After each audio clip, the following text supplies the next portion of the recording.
Hello there, Taurus. Michele B here. I've spread some cards for a little reading for you. Just a quickie thing here about how if this doesn't resonate with you, the storyline doesn't resonate with you, make sure and check your rising moon Venus placements on my channel, or check your Sun in Taurus placement on with many other tarot readers on YouTube. There are so many of us out there, but let's just see if this works for you. First and foremost, I got this from the Wholeness Cards deck by the Salvage Sawhorse. I have an affirmation, which is, I free myself from the pressure of perfection.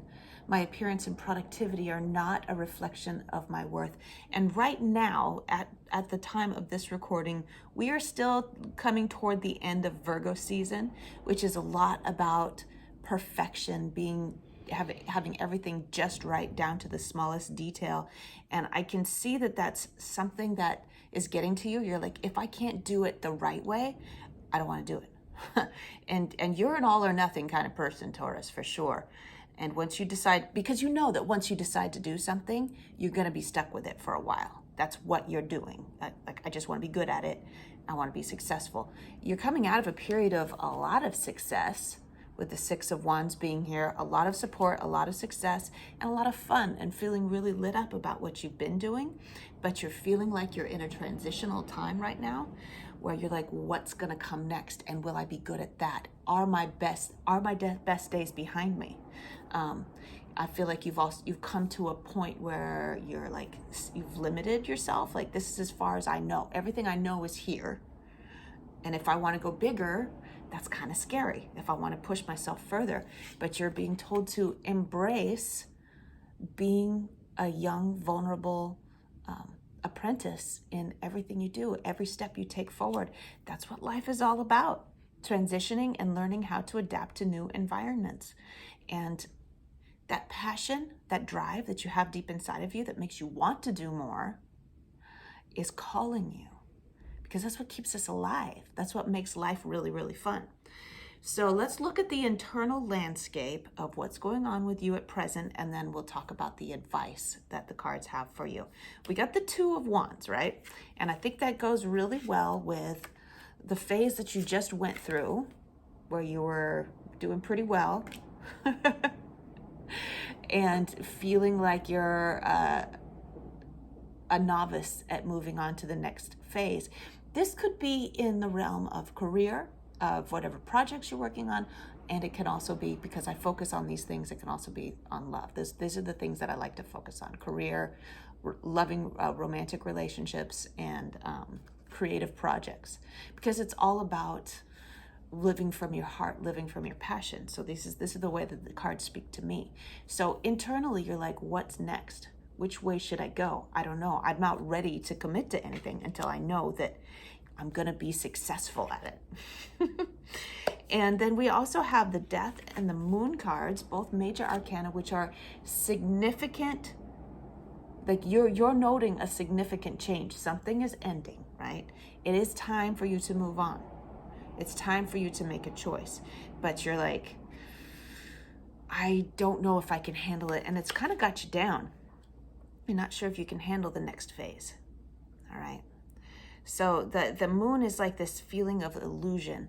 And I can sense that there's times when you're like, I don't know if I can, just the thought of going into a landscape where you have never been before, in the dark, not knowing what you're doing, you're afraid that it's going to cause all these problems. And so you're already living those problems. You're already living the challenges. You're already living the failure in your mind before you even experience it.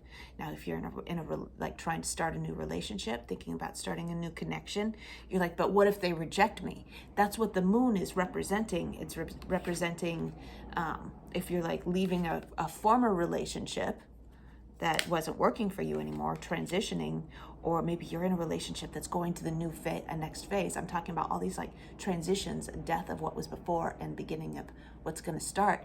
You're like, well, what if they reject me? What if I commit deeper and they find out that I'm just boring or something like that? You're like, you're experiencing all of these negative outcomes before they even happen. You don't even know that they're going to happen. But the moon is all about what's going on in the imagination, and it's affecting your heart, it's affecting your body, giving you stress before it's actually happening.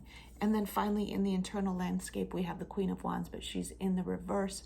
And so it shows you every time you start thinking about stepping forward, opening your heart and stepping forward out into that big world, you're like, that's scary. And then you pull back in. The Queen of Hearts or Queen of Wands is closing her heart. I see the wand as the passion going forward. And you're like, no, I don't want to do that. That's scary. Okay, that's normal, honey. That is so normal for the human experience, is to like imagine all these things that could happen and then want to protect ourselves. Now let's go into the advice that the cards have for you. First of all, remember the affirmation that we were given. My appearance and productivity are not a reflection of my worth, and I don't have to be perfect. And that goes for romantic relationships as well as our career choices, the way that we're using our creative energies to bring value into the world. It doesn't have to be perfect. What the hell is perfect anyway? Everyone's got their own idea of what a perfect thing is. And believe me, there is a niche for everyone, for every personality, for every way of doing things. There is another human being that wants to connect with you. So you be you, you be you. Don't be some other ideal of what a perfect partner is. Don't be some other ideal of what a beautiful woman is or an attractive man, whatever gender you resonate with, identify as. There's no such thing as that perfect thing. So if the person that you're trying to connect with right now isn't into you being the way you are, there's someone else out there that will love it. There's always someone else. And they're not perfect. The other person's not perfect, and keep that in mind, right? So we have the King of Pentacles coming up. Let me look over what all we have here, because I didn't think too hard about it before I started just recording and going through it. Sometimes it just comes down to, it comes down to just starting to talk and put it all together as I go. We got the Page of Cups in reverse. We got the 8 of Pentacles plugging away, and we got the 7 of Cups. I don't know, FOMO. I don't know what else is out there. I don't want to make the wrong choice. Okay, so the King of Pentacles is saying, you got to master first your physical health. That's the foundation of everything. I always come back to that. You'll notice in all of my readings, I always come back to that. If you're in a place where you can't make any decision at all, the first decision is to nurture your physical body. So if you can keep yourself in a kind of a routine, the King of Pentacles is all about routine so that he has mastery of his physical domain. So I create a routine where you're going to bed at a decent hour and you're pretty much not intoxicated when you go to sleep, so you can get a full, restful night's sleep. And then you get up and you exercise and you make yourself a beautiful meal. Eat real food, mostly plants and not too much, right? That's perfect. Exercise, move your body. Breathe, meditate, get your body in balance. When you get to that point, it's so much easier for the path ahead of you to become clear, for you to feel at peace. When you are in a mixed up physical state, it messes with your cognitive abilities and prevents you from being able to be positive about your path forward. So that's the first piece of advice. Second piece of advice, it has very much to do with that perfection affirmation. Don't be so hard on yourself. What you have to offer is wonderful, no matter how small you think it is. It is beautiful and wonderful. And the truth is, what I love about the cup, this is reminding me of, and I never can remember the name of the woman that, it's not my quote, okay? But she was talking about how what's inside of my cup is for me. Everything that's inside of my cup is for me, and what spills out of my cup is for all of you. So the truth is that if we keep most of our energy toward our own self-care, toward our own self-love, and then whatever's extra we share outside of ourselves, we're going to be more successful. If we're trying to give everything that we have to be completely perfect, then then we have nothing left for ourselves. We're not actually giving to our, we're not doing any favors for anybody. I hope I'm making sense with this. Just give what you have extra.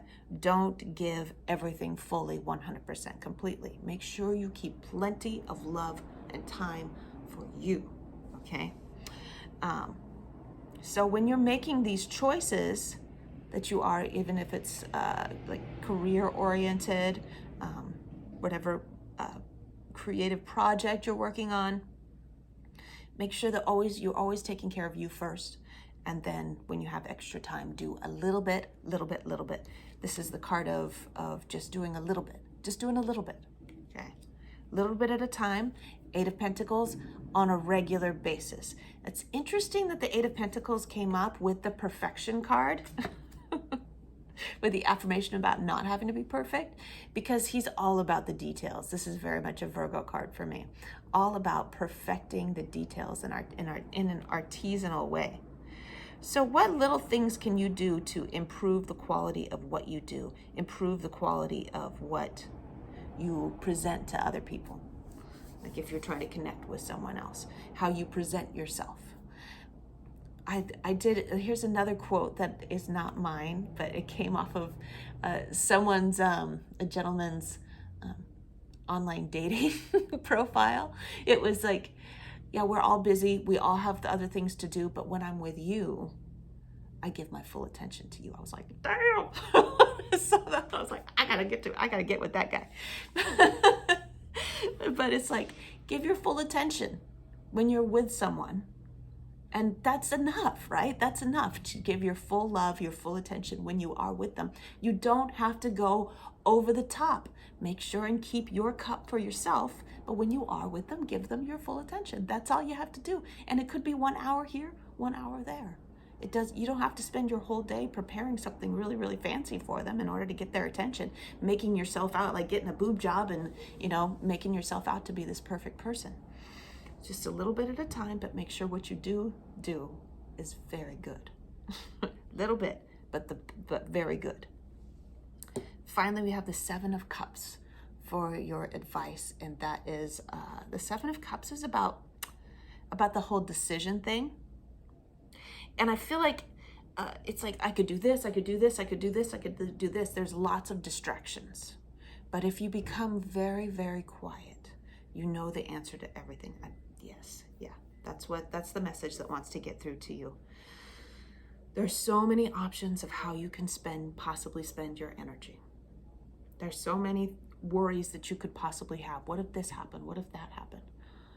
But your intuition always knows what's really going to happen going forward. Your intuition always knows what the best decision is for you and for the people that you love. So slow down. Let all of the noise fade away, and it'll come in loud and clear, especially if you're taking really good care of your body. Don't worry about being perfect, Taurus. You just be you, be quiet, be at peace, be in love with yourself, and all of the answers will come through. This is where I leave off. Boom, love you. See you later. Bye, Taurus.